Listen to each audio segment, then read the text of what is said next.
Hello students, good evening. Good evening, sir. Good evening, sir. Good evening. Okay good evening sir. आज शाम को आपके कितने बजे टेस्ट है मैथ्स के? कुछ 6 बजे। 6 to 7 में है ना? तो लेक्चर्स Yes. खत्म होने के बाद पेपर जो है ना वो क्लासेस पे दिए जाना और 5th चैप्टर की जेरोक्स ले जाना। ओके सर मैथ्स का पेपर क्लास में देना? हाँ, सभी के पेपर क्लास पे दे जाना और जेरोक्स मैथ्स और फिजिक्स का लास्ट पेपर है वो भी दे जाना। सर वो डायरेक्ट नोटबुक में लिखा तो डायरेक्ट वही दे दे। ऐसा है तो पेज फाड़ के पिन पेज लगा देना, ऐसा हो तो। सॉरी, स्टेपलर लगा देना, पिन पेज क्या। क्या वैसे जेरोक्स ओके लेने आना ही है ना, तो एटलीस्ट पेपर भेज दो ना आप, तो एटलीस्ट क्या चेक करने में हमें थोड़ा इजी रहे, आपको भी पेपर चेक करके हम दे। वो पीडीएफ में मजा नहीं आ रहा है ऐसा, है ना। वैसे आना ही पड़ेगा आपको आज कल तो 7 बजे, 7 साढ़े 7 बजे तक आ जाना पेपर लेके। क्लियर, सभी स्टूडेंट्स को मैं बोल रहा हूँ। Okay sir. Okay, sir. यदि इन केस कोई बाहर है, कैसा कोई प्रॉब्लम्स है, तो ही फोटो खींच के भेजना है, अदरवाइज पॉसिबल हो तब तक पेपर भेज देना। मैथ्स का तो भेजना ही है, फिजिक्स के साथ में लेके आना, क्योंकि वैसे मैंने अभी चेक नहीं किए, तो अब साथ में लाओ ना तो तुरंत मैं पेपर चेक कर दूँ। नेक्स्ट टाइम मैं टाइम रखूंगा। ये संडे हुआ ना, एक्चुअली ऐसा होने वाला है कि इस बार है ना मैं थोड़ा टाइम निकाल के ये 6 चैप्टर की भी जेरोक्स करके रखूंगा। तो सब 6 चैप्टर की जेरोक्स आप लेने आओ ना, तब आप इस ये जो मैथ्स और फिजिक्स के पेपर चेक किए हुए ले जाना। नेक्स्ट मंडे पॉसिबल हो तब, ये आज कौन सा, Saturday Sunday Monday, last to last Monday या ट्यूसडे ऐसा कर देता हूँ, ट्यूसडे तक। Clear, okay sir. चलो। तो ये संडे है ना, तो थोड़ा टाइम निकाल के संडे, पूरा संडे ना आपकी नोट्स में निकाल दो। पूरा दिन चाहिए मुझे लिखने में, वो टाइम थोड़ा सा दिक्कत थी तो मिल नहीं रहा था। वैसे मैंने सेकंड, फर्स्ट और सेकंड के तो नोट्स बना दिए। और आज का लेक्चर वैसे तो मुझे प्लानिंग ऐसा था कि आज हम आप में से किसी स्टूडेंट्स के पास लेक्चर ले, लेकिन ऑनलाइन में तो दिक्कत होगी टीचर्स डे के हिसाब से। बाद में ऐसा कुछ सोचा नहीं। ओके, तो थोड़े से न्यूमेरिकल कराऊंगा आज, ज्यादा आपका ज्यादा नहीं कराऊंगा। चलो तो स्टार्ट करूंगा। आज का ऑफिशियल ये समझ लो कि ये लेक्चर्स का जो रिकॉर्डिंग है ना, वो थर्ड लेक्चर्स के अंदर मिल जाएगा आपको। समझ में आया? आपको अलग से लेक्चर्स नहीं होगा ये। आगे के जो 1.5 घंटे, ये 2 सेशंस लिए थे ना मैंने, ओके, उसको 2-3 अलग अलग डिवाइड करके ये चैप्टर को कंप्लीट, क्योंकि ये जो कॉन्सेप्ट था हमारा आज का टॉपिक, उसमें हम लेंस लो के अंदर थोड़ा डायरेक्शंस के बारे में बात करेंगे। क्योंकि नेक्स्ट जो टॉपिक हमें सीखना है, एडी करंट, इंड्यूस्ड इंडक्शन, ये सब कुछ पूरा का पूरा नया टॉपिक है, पूरा नया कॉन्सेप्ट है। तो तब तक आपका ये कॉन्सेप्ट में से जो थोड़े न्यूमेरिकल्स बाकी बचे थे, ओके, लेंस लो में न्यूमेरिकल जो 2-3 बाकी बचे, जैसे ये और ये थियरिकल न्यूमेरिकल जो बहुत इंपॉर्टेंट थे, वो डायरेक्शन वाइज इंपॉर्टेंट, वो क्लियर कर देते हैं आज हम। चलो, figure show the planar loops of the different shapes moving out of an into regions. Okay, क्या हो रहा है देखो, मैग्नेटिक फील्ड के अंदर ये जो शेप है, अलग अलग लूप के शेप है, वो आ रहा है, यानी कि उसके डायरेक्शंस बता दिए, अंदर आ रहे बाहर जा रहे वो सब कुछ। Which is okay, magnetic field की डायरेक्शन क्या है, नॉर्मल अंदर जाती हुई, सॉरी सॉरी सॉरी सॉरी, हाँ अंदर जाती हुई है। Plane of the loop away from the reader, और जो लूप है वो बाहर है। Determine the direction of induced current in each loop using the Lenz law. देखो ये ना कंफ्यूजिंग वाला थियरी है अभी तक। बाकी जनरल थियरी कैसे होते थे एग्जांपल में, जो आप रीड करके भी पता चल जाएगा। यहाँ आपको रीड करने के बाद कुछ समझ में नहीं आएगा कि क्या कहना चाहते हैं। तो पहले हम वो सीखेंगे according to Lenz law. Lenz law क्या कहता है, लेंस लो को थोड़ा डिटेल में हम जाएंगे। Like example 4,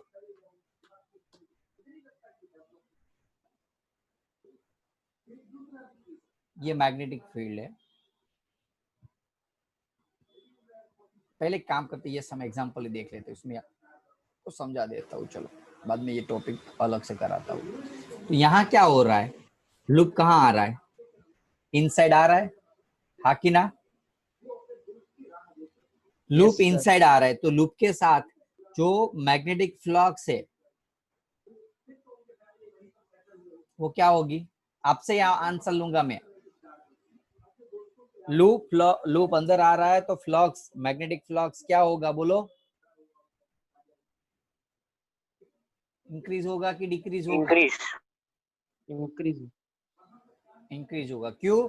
number of field line ज्यादा लिंक होगी, ज्यादा एरिया कवर हो इंक्रीज। रहा है। जैसे जैसे वो अंदर आता जाएगा, समझ लो यहाँ आया तो पूरा का पूरा एरिया कवर होगा। तो ऐसे जैसे जैसे वो अंदर आता जाएगा, वैसे वैसे एरिया इंक्रीज होता जाएगा। नंबर ऑफ लाइंस भी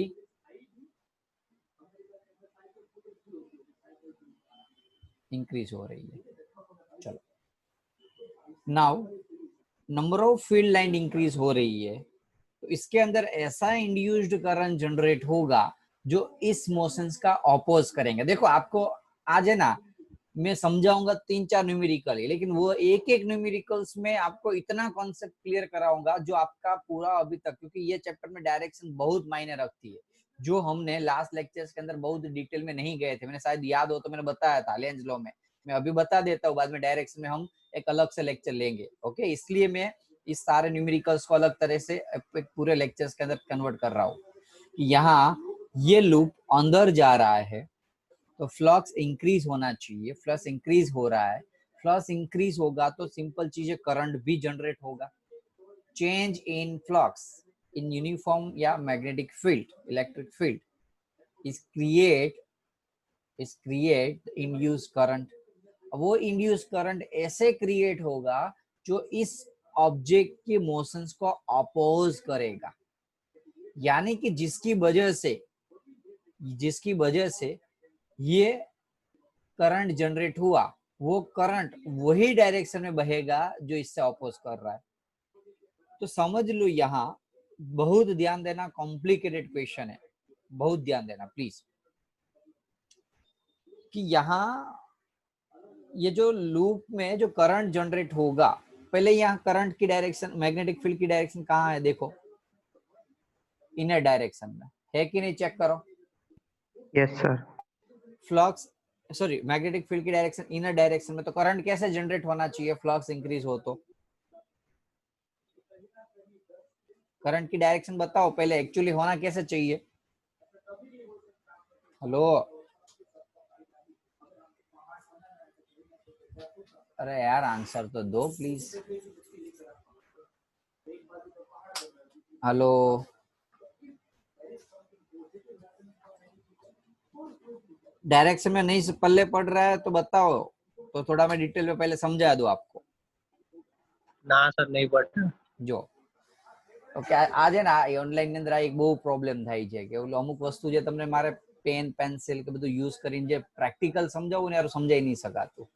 समझ लो कि ये लूप अंदर आ रहा है, ध्यान देना, आराम से मैं आपको बता रहा हूँ। ओके, भले टाइम लगे लेकिन अच्छे से क्लियर कर लो। अब लूप अंदर आया तो फ्लक्स इंक्रीज होगा, फ्लक्स इंक्रीज हो रहा है तो एक्चुअली डायरेक्शन इनवर्ड है कि नहीं। एक्चुअल में पहले डायरेक्शन इनवर्ड थी कि नहीं, फ्लक्स फील्ड की डायरेक्शन। अब वो क्या होगा, इसके अंदर ऐसे करंट जनरेट होगा, ऐसे करंट जनरेट होगा जो इस इनवर्ड फील्ड को अपोज करेगा। तो वो क्या करेगा, ऐसा करंट जनरेट करेगा जिसकी वजह से मैग्नेटिक फील्ड जनरेट हो और वो इनवर्ड से अपोजिट डायरेक्शन में, यानी कि आउटवर्ड जनरेट हो। अब बोलो, आउटवर्ड यदि फील्ड जनरेट हो तो डायरेक्शन कौन सी होगी,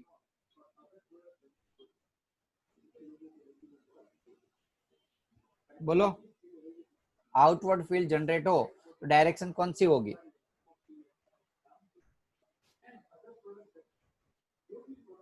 हेलो, ये आप चैप्टर में ध्यान दिया है कि नहीं दिया है आपने।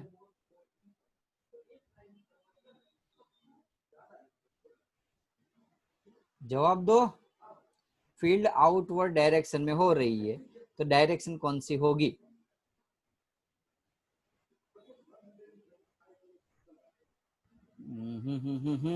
चलो, पूरा मुझे कॉन्सेप्ट गई बेस पानी में, ऐसा हुआ आज का। तो मैं समझ रहा था कि आपको एटलीस्ट डायरेक्शंस का पता है सभी के, आप में से कोई एक स्टूडेंट से एटलीस्ट याद रख लो, इससे कोई फर्क नहीं पड़ेगा चाहे कितने भी मार्क्स लाओ। चलो फिर से मैं ध्यान दे रहा हूँ, ध्यान रखो, पूरा का पूरा कॉन्सेप्ट फील्ड इनवर्ड डायरेक्शन में है तो करंट की डायरेक्शन कितनी होगी बताओ। चलो अब यहाँ एंटी क्लॉकवाइज की clockwise,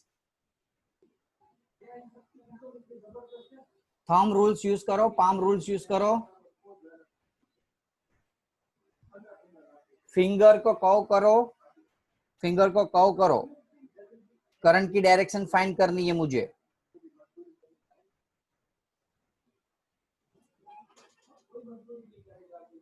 clockwise. Yes, very good, clockwise. कैसे पता चला?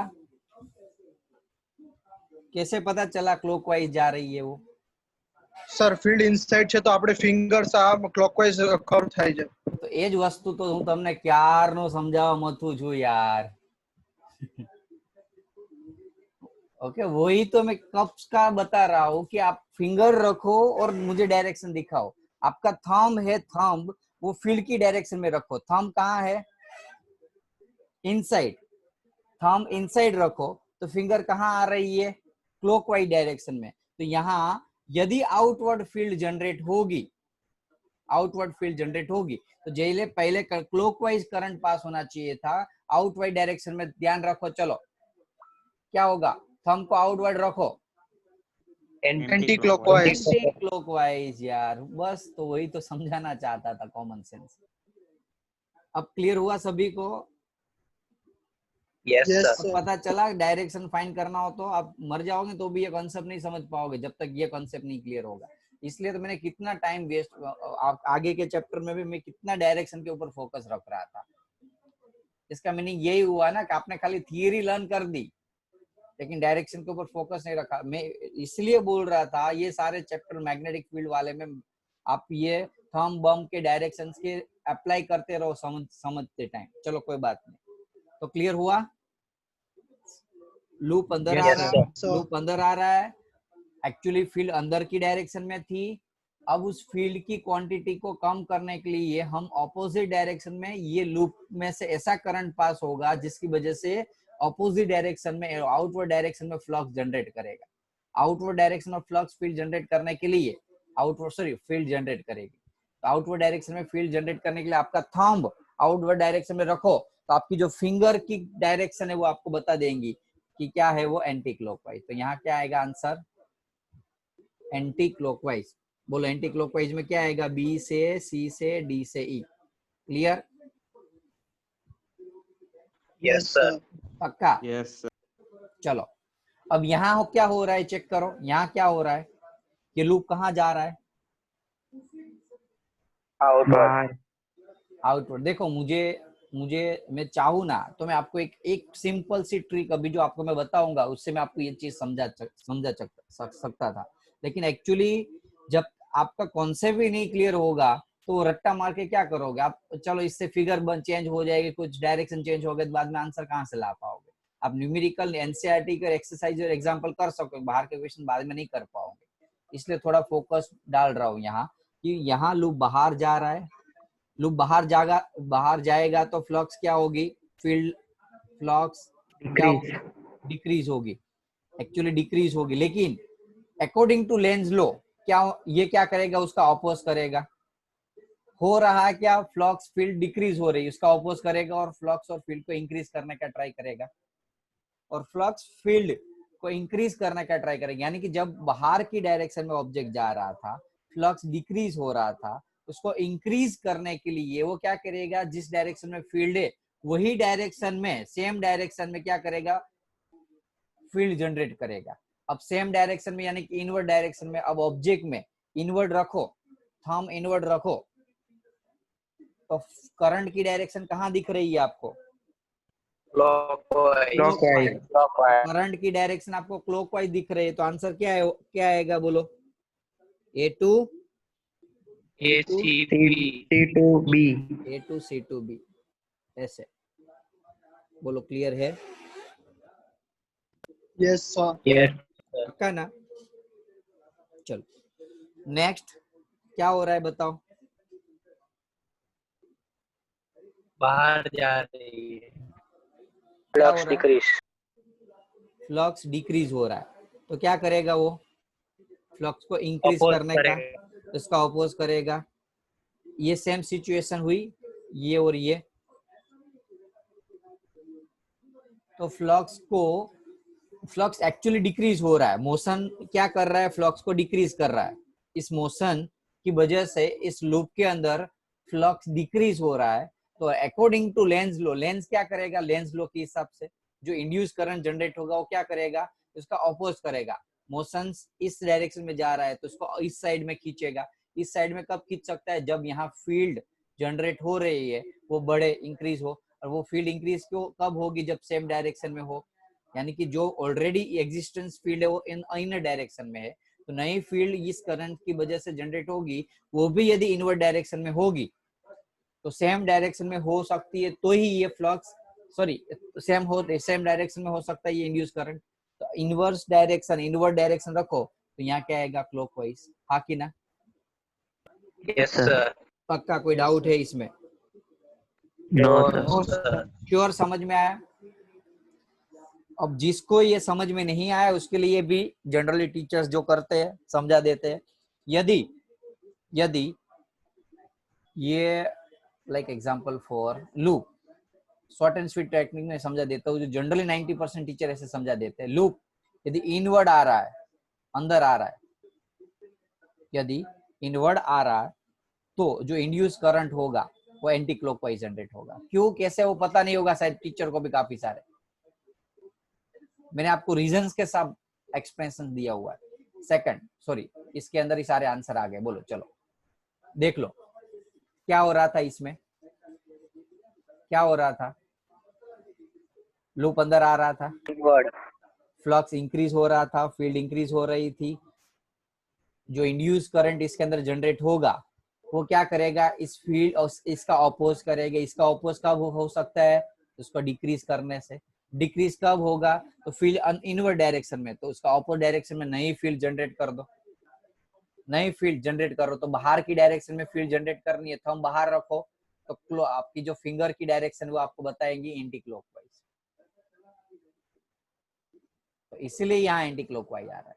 लेकिन जनरली याद ना रहे तो आप ऐसे भी याद रख सकते हो, अंदर लूप आ रहा है फील्ड के अंदर, तो इंड्यूस करंट की डायरेक्शन एंटी क्लॉकवाइज होगी, और यदि बाहर जा रहा है तो क्लॉकवाइज होगी। क्यों, कैसे, वो मैंने अभी बता दिया। यदि क्लियर हो तो प्लीज हाँ बोल दो। यस देखो ये ऑलरेडी चीज मैंने ऑलरेडी समझा थी, लेकिन आप है ना वो फिंगर थंब वाली कॉन्सेप्ट को भूल गए थे, इसलिए दिक्कत हुई आपको। चलो नेक्स्ट, फर्स्ट है क्लोज लूप। अब आपसे ही आंसर निकालना है मुझे। अब मुझे देखना है कि आपका कॉन्सेप्ट क्लियर कितना है। अब से मैं क्या करूंगा, बीच में वीक के अंदर एक आध लेक्चर ऐसे अरेंज कर दूंगा जो आपके कॉन्सेप्ट के ऊपर डिपेंड होंगे, ओके, नहीं कि आपके लर्निंग और रट्टा सिस्टम्स के ऊपर। ए है close loop is held stationary in the magnetic field between the north and south pole of the permanent magnet। ये क्या है, नॉर्थ एंड साउथ पोल है, इसके बीच में एक लूप है, उसको मैंने स्टेशनरी रख दिया। Can we hope the generate the current in the loop by using strong magnet. में यहाँ इतना स्ट्रॉन्ग मैग्नेट ले लूं, इतना स्ट्रॉन्ग मैग्नेट ले लूं, तो क्या इसके अंदर इंड्यूस करंट जनरेट हो सकता है, हाँ कि ना? आंसर दो। No sir, no sir. क्यों जनरेट नहीं हो सकता? No sir. સર મોશન વગર થાય જ નહીં ઇલેક્ટ્રિક કરંટ જનરેટ।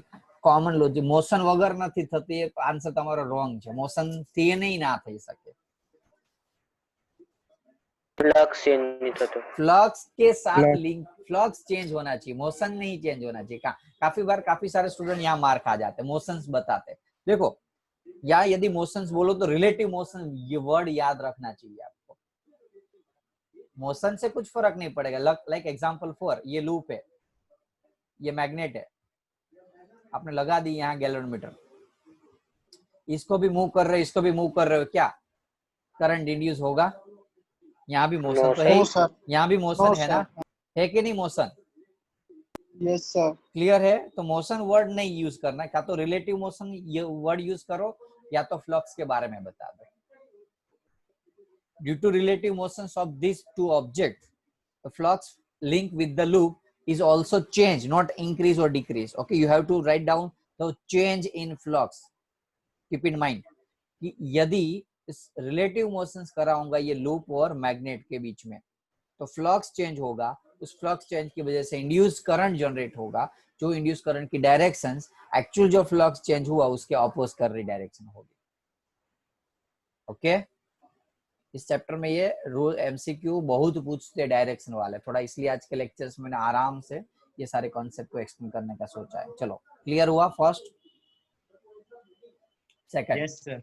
सेकंड, तो keep in mind induced current generate करने के लिए रिलेटिव मोशंस होना जरूरी है, सही है कि नहीं? Yes, yes sir. सर।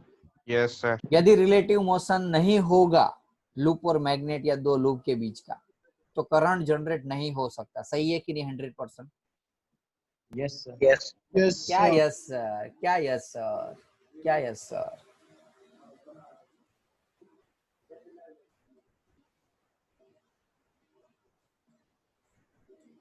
कहाँ गए ये 3 एक्सपेरिमेंट?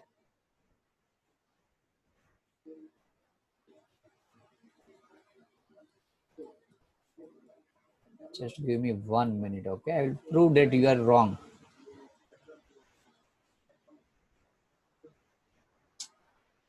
यहाँ थर्ड एक्सपेरिमेंट यदि आपने देखा होगा तो यहाँ there is no relative motions between the two coil, but still there may be change in magnetic flux, there may be deflection in galvanometer.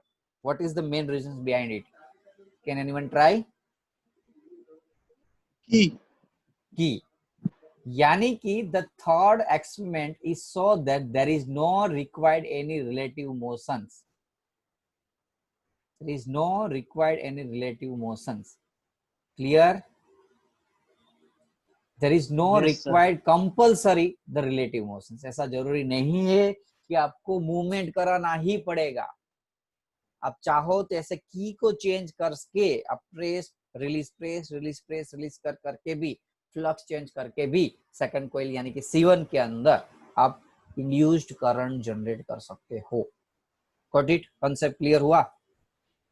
Yes sir. Yes, okay, sir. तो खास ध्यान रखना, कॉन्सेप्चुअली आप वीक पढ़ रहे हो, इसका meaning ये हुआ आज के लेक्चर से। चलो कोई बात नहीं, नेक्स्ट टाइम ध्यान रखना, कॉन्सेप्ट के ऊपर फोकस रखो। चलो, तो यहाँ सेकंड के अंदर बात करेंगे, closed loop moves normal to the constant electric field between the plate of the large capacitor. Is the current induced in the loop when it wholly inside regions behind the capacitor? दो capacitor plate है यानी कि इसके अंदर एक field है। अब इस कैपेसिटर को भूल जाओ, चलो फील्ड है इतना मान लो। Now you have to put this loop wholly inside, इसको बीच के अंदर रख दिया, लूप को इनसाइड रख दिया, तो क्या इनसाइड लूप को रखने से, खाली रखने से करंट जनरेट होगा? हाँ कि ना? क्या इस लूप को इस फील्ड में रखने से electric current, sorry not electric current, induced current generate होगा कि नहीं? हाँ कि ना? Give me answer fast.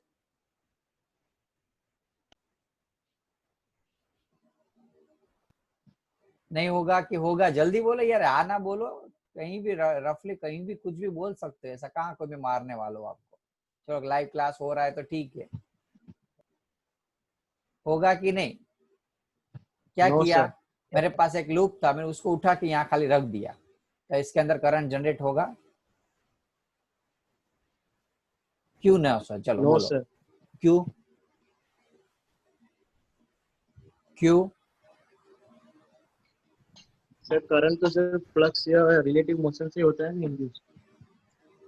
तो यहाँ ओके, चलो आंसर सही है, लेकिन वो आप आंसर आप जो लर्न किया हुआ वो है, आप इस एक्सपेरिमेंट या इस कॉन्सेप्ट के रिगार्डिंग आंसर नहीं दे पाए अभी भी। देखो माइंड में डाल दो कि जो ईएमएफ जनरेट हो रहा है वो फ्लक्स से नहीं हो रहा है, ईएमएफ जनरेट हो रहा है वो चेंज इन फ्लक्स से हो रहा है।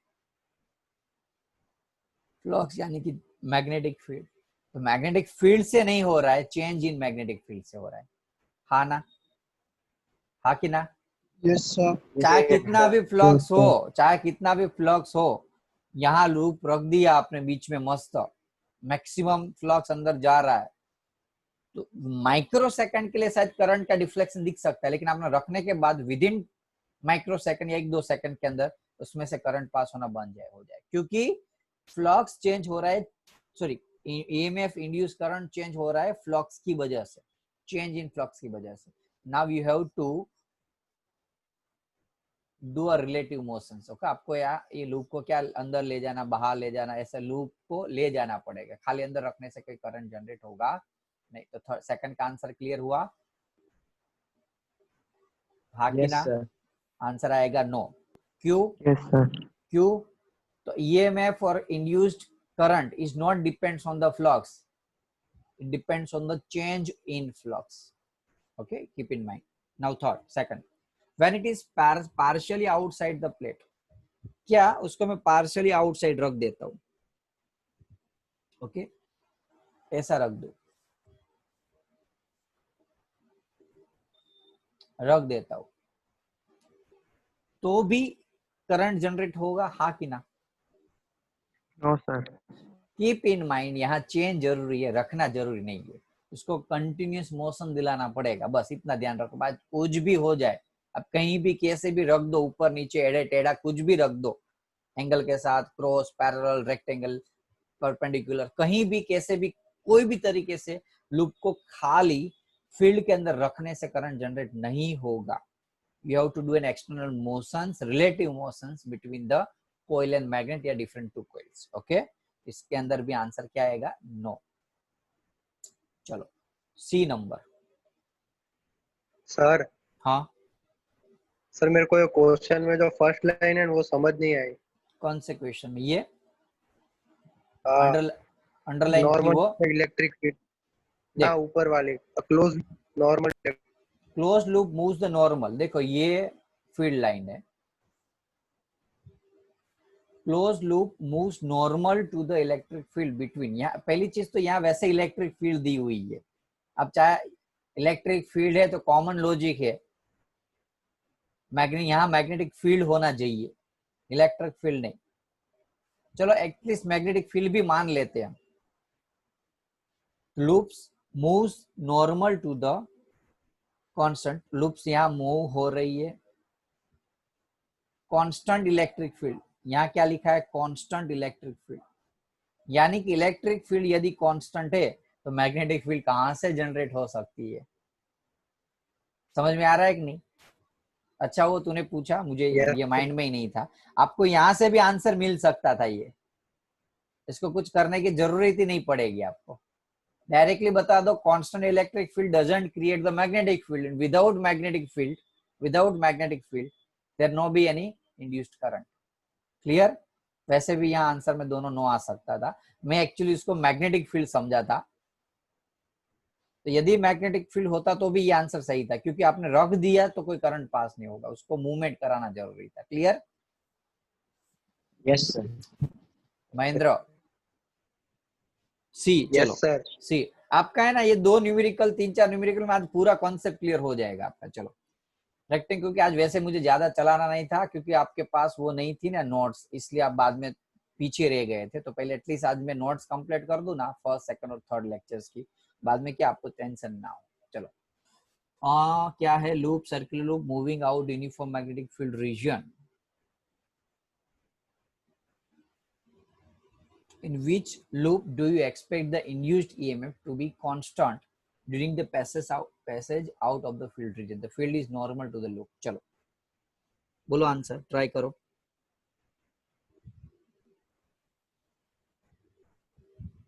बोलो इंड्यूस ईएमएफ का फॉर्मूला क्या था?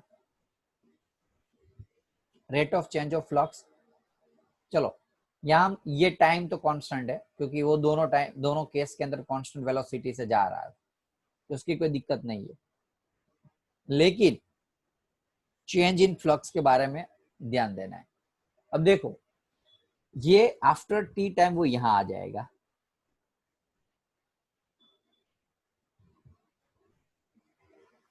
चलो आफ्टर टी टाइम वो यहां था, बाद में यहां आ जाएगा, बाद में यहां आ जाएगा।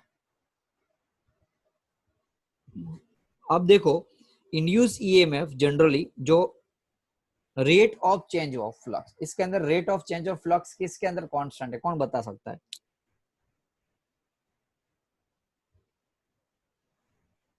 बोलो ईएमएफ कांस्टेंट कब होगा?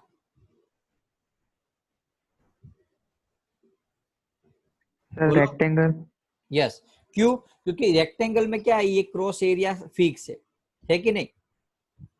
क्रॉस एरिया फिक्स है, T is equal to 1 second, 2 second, 3 second में सेम एरिया पास होगा यहां से, है कि नहीं? क्रॉस सेक्शनल एरिया चेक करो, ये इसका Yes, cross sir. Sectional area तो Yes, कांस्टेंट, तो क्रॉस सेक्शनल एरिया कांस्टेंट है तो ईएमएफ कांस्टेंट रहेगा। कौन से केस में? रेक्टेंगल में। लेकिन लेकिन लेकिन यहाँ कुछ गड़बड़ हो रही है। प्रॉब्लम यहाँ क्या है? देखो सर्कल है, सर्कल में पहले इतना होगा एरिया, बाद में इतना एरिया होगा, ये बाद में इतना होगा। देख सकते हो ना क्रॉस एक्स भाग, ये जो बीच में ये हुआ भाई, पता चल रहा है कि नहीं, ये भाग ये भाग ये भाग Yes, ये sir. भाग Yes, sir. चेंज हो रहा है। Yes, sir. यानी कि ईएमएफ यहाँ क्या होगा? वेरी होगा। किस कौन सा केस में? सर्कुलर लूप में केस में। बोलो क्लियर है? Yes sir. Yes, sir. चलो तो डी नंबर का देख लो। Predict the polarity of the capacitor in the situation described by the figure. North to south ये फील्ड जनरेट होगी, हाँ कि ना? हाँ कि ना? Yes, sir. Yes, north sir. To south field generate होगी। लगा दो फॉर्मूला, करंट की डायरेक्शन बता दो।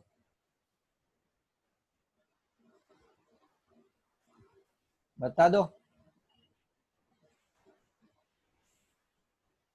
करंट कौन सी डायरेक्शन में पास होगा? Anti clockwise. Clockwise anti clockwise ना याद रहे तो ऐसा होगा कि नहीं? देख लो, आपकी फिंगर ऐसे कुछ दिखाएगी आपको, बाहर अंदर। थंब को नॉर्थ टू साउथ डायरेक्शन में ऐसे रखो, आपका थंब इस डायरेक्शन में रखो, नॉर्थ से साउथ जाता हुआ। Clockwise. ओके, तो ये क्लॉकवाइज कहलाएगी ना। इससे एक्चुअली डिपेंड कर रहा है आप यहाँ से देख रहे हो कि यहाँ से देख रहे हो, है कि नहीं? यस आप सर। यहाँ से देखोगे तो आपको लगेगी एंटी क्लॉकवाइज, यहाँ से देखोगे तो क्लॉकवाइज लगेगी, है? तो इट डिपेंड्स। Yes, तो sir. अब क्लॉकवाइज, तो इस टाइप Yes, के sir. केस में जब लूप ऐसे हो ना, ऐसे, तो क्लॉकवाइज एंटी क्लॉकवाइज में मत जाओ, आप खाली डायरेक्शन दिखा दो कि फिंगर है वो ऐसे बाहर आती हुई है, तो करंट भी यहाँ से क्या होता जाएगा? बाहर आता हुआ, हाँ कि ना? Yes, Yes, sir. sir. Yes sir. तो अब यहाँ ऐसे जा रही है, करंट ऐसे जा रहा है, ये प्लेट है, ध्यान रखो, ये क्या है? कैपेसिटर प्लेट है। करंट यहाँ से यहाँ जाना चाहिए, इसका मीनिंग क्या हुआ? यहाँ ज्यादा से ज्यादा पॉजिटिव चार्ज होगा, हाँ कि ना? वैसे पॉजिटिव चार्ज Yes, तो नहीं sir. बोल सकते, लेकिन इसका ज्यादा वोल्टेज होगा, हाई वोल्टेज, और ये लो वोल्टेज होगा। तो करंट जो होगा वो हाई वोल्टेज से लो वोल्टेज की तरफ जाएगा, यानी कि ये जो भाग है वो पॉजिटिव और ये भाग नेगेटिव होगा। क्लियर? Hello, Yes, sir. पक्का ना? चलो 6.8 क्वेश्चन अच्छा है, समझने का ट्राई करो। आर्म पीक्यू को मूवमेंट करा रहा है हम, जो हाँ dot dot dot dot line दिख रही है वो मैग्नेटिक फील्ड है परपेंडिकुलर टू सरफेस, बाहर आती हुई। डॉट का मीनिंग बाहर आती हुई। अब यहाँ से हम उसको मूवमेंट कराते हैं पीक्यू को, जीरो से लेके पहले, बाद में यहाँ आएंगे, बाद में यहाँ आएंगे। आपको एक फिगर यानी कि वन टाइप ऑफ ग्राफ बनाना है। क्वेश्चन आप आराम से तब तक रीड कर लो, वैसे रीड नहीं करोगे तो फिगर से सब कुछ पता चल जाएगा। क्या किसके किसके ग्राफ बनाना है? For flux, for EMF, for force and for power. चार चीज बनानी है, flux, EMF, force and power. Flux का फॉर्मूला क्या होगा बच्चों? फ्लक्स का formula E into D A. B into A, B into A, length L, distance यहां हम एक्स ले, बी एल इंटू एक्स। चलो अब यहां दो चीज होगी, यदि वो जीरो से बी तक जाएगा, जीरो से बी तक, तो फ्लक्स जो होगा वो बी एल बी होगा कि नहीं? एक्स यानी कि डिस्टेंस बी हो जाएगा, इतना डिस्टेंस, हाँ कि ना? और ये बी से टू बी तक जाएगा, बी से टू बी तक जाएगा। एक मिनट, यहाँ फ्लक्स चेंज हो रहा है ना, तो डिपेंड कर रहा है, अलग अलग होगा, एक्स के ऊपर डिपेंड है, तो फिक्स तो नहीं कह सकते, यहाँ एक्स लगाना पड़ेगा। एक्स यानी कि क्या है? जीरो से ये डिस्टेंस, यदि यहाँ होगा तो बी एल एक्स, यहाँ होगा तो इतना, यहाँ होगा तो इतना। भाई हाँ कि ना? समझ में आ रहा है सभी को? Yes, sir. पक्का ना? पक्का ना? फ्लक्स चेंज हो रहा है, क्यों? क्योंकि फील्ड चेंज हो रही है। तो यहाँ हम ऐसा कोई फिक्स नहीं बता सकते, यहाँ से यहाँ तक फिक्स नहीं है, ये वेरिएबल है, वेरी विद द डिस्टेंस। वो डिस्टेंस कौन सा है, ये हॉरिजॉन्टल डिस्टेंस। लेकिन बी से टू बी तक आप देख सकते हो, यहाँ से यहाँ तक कोई भी फील्ड है नहीं, तो यहाँ फिक्स हो जाएगा। बोलो clear? Now yes sir. Now हम ईएमएफ की बात करेंगे।